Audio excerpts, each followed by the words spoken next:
안녕하세요. 9월 5일 화요일 큐티 가이드 시작하겠습니다. 오늘 말씀은 바울이 아담과 예수님이 하신 일을 비교하며 예수님이 우리에게 하신 일들을 훨씬 더 잘 설명하고 있는 그런 내용이에요. 1번입니다. 한 사람의 죄가 세상에 끼친 영향력은 무엇입니까? 12절입니다. 그러므로 한 사람으로 말미암아 죄가 세상에 들어오고 죄로 말미암아 사망이 들어왔나니 이와 같이 모든 사람이 죄를 지었으므로 사망이 모든 사람에게 이르렀느니라. 아담의 죄가 왜 우리에게 영향을 미치는지 종종 궁금해하시는 그런 분들이 계시거든요. 한번 이렇게 생각해 보시는 건 어떠세요? 우리나라의 외교부 장관이요, 다른 나라와 협상을 해서 비자 없이 서로의 나라에 입출국할 수 있도록 협정을 맺었습니다. 이거를 비자 면제 협정이라고 하죠. 이후에 양국의 국민들은 비자를 발급받지 않고 자유롭게 서로의 나라를 오갈 수가 있습니다. 그런데 이거 누가 한 줄 아세요? 여러분, 지금 우리나라가 무비자로 들어갈 수 있는 나라가 상당히 많은데 언제 이런 조약이, 이런 협정이 체결되었는지 아세요? 아마 거의 다 모르실 겁니다. 그런데 그 협상의 결과는 우리가 고스란히 누리고 있죠. 왜 그럴까요? 우리나라의 역대 외교부 장관들이, 외교부 대표들이 우리를 대표해서 그 나라와 협상을 했기 때문이죠. 그래서 우리의 대표가 행한 일들은요, 우리가 잘 몰라도, 우리가 그 소식을 알지 못해도 우리에게 그 영향력을 고스란히 끼칩니다. 죄도 마찬가지예요. 하나님께서 아담을 온 인류의 대표로 삼으셨습니다. 그래서 아담이 죄를 지었지만 그 죄가 아담의 죄뿐만 아니라 온 인류에게 영향을 미친 거예요. 죄의 결과도 마찬가지죠. 죄의 삭은 사망이고 그 죄의 결과 또한 모든 인류에게 주어졌던 겁니다. 2번입니다. 바울은 아담과 예수 그리스도를 어떻게 비교합니까? 17절 한 절만 읽어보겠습니다.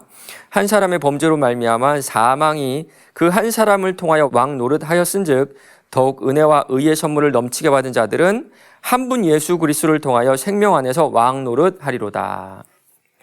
인류의 대표자라는 어떤 그런 역할에 있어서 예수님과 아담은 똑같습니다. 그러나 한 사람을 통해서 세상에 죄가 들어왔고 다른 한 사람을 통해 세상에 은혜가 들어왔죠. 한 사람으로 인하여 온 세상이 정죄를 당하였으나 다른 한 사람으로 인하여 온 세상에 의로움이 들어왔습니다. 아담으로 인해 사망이 왕 노릇하게 되었으나 예수님을 통해서 우리는 왕의 신분을 얻게 되었어요. 그런데 이렇게 1대1로 비교하기 좀 무리가 있다는 생각이 듭니다. 어떤 학자가 이런 말을 했어요.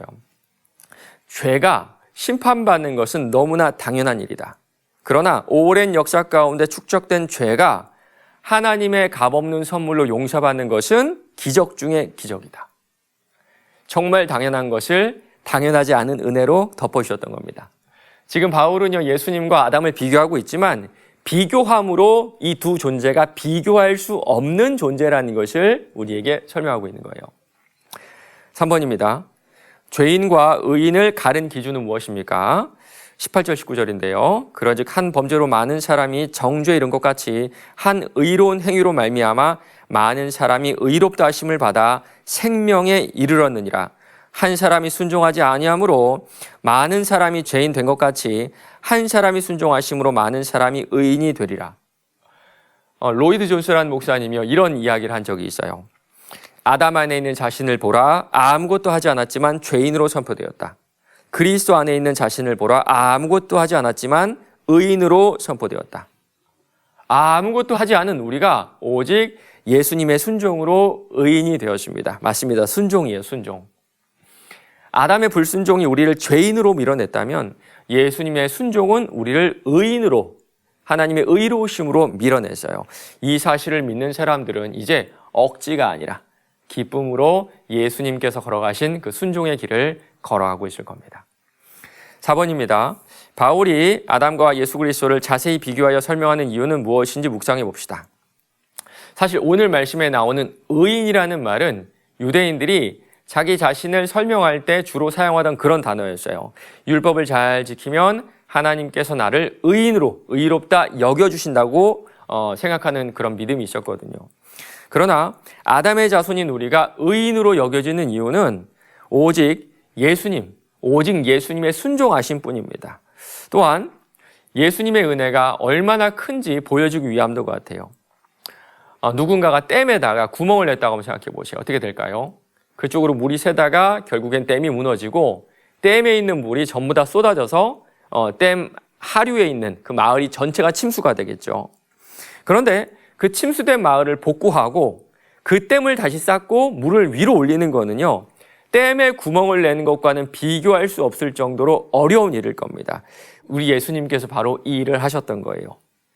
지금 바울은요, 비교함으로 이 두 존재가 비교할 수 없음을 계속해서 강조하고 있어요. 마지막 5번입니다. 나의 삶에서 죄가 아닌 은혜가 왕노릇하기 위해 결단한 것은 무엇인지 생각해 봅시다. 이렇게 제 삶을 봐도 우리의 인생들은 죄 짓기로 설정된 로봇 같아요. 가정에서 또 직장에서 교회에서 가만히 두면, 정말 가만히 두면 자연스럽게 죄를 짓게 만들어진 그런 존재 같다는 생각이 듭니다. 저는요, 그때마다 회개할 수 있다는 게 얼마나 감사한지 몰라요. 넘어질 수 있는데요, 다시 십자가 앞으로 갈 수 있고, 우리가 실수할 수 있는데 회복할 수 있는 은혜를 항상 베풀어 주시잖아요. 이미 모든 우리의 죄가 2000년 전 십자가에서 다 해결되었음을 우리가 믿기 때문입니다. 그렇다면 매일 아침 십자가 앞에 한번 서보신 건 어떨까요? 매일 아침을 시작하기 전에 내가 십자가에 죽은 존재로, 내가 그 자리에서 다시 살아난 존재로 고백할 때 우리는 죄에 지배당하는 존재가 아니라 은혜로 하루를 살아낼 수 있는 그런 존재가 될 겁니다. 오늘 하루도 십자가의 은혜를 기억하며 모든 삶을 은혜 가운데 굴복시키는 저와 여러분 되시길 바랍니다.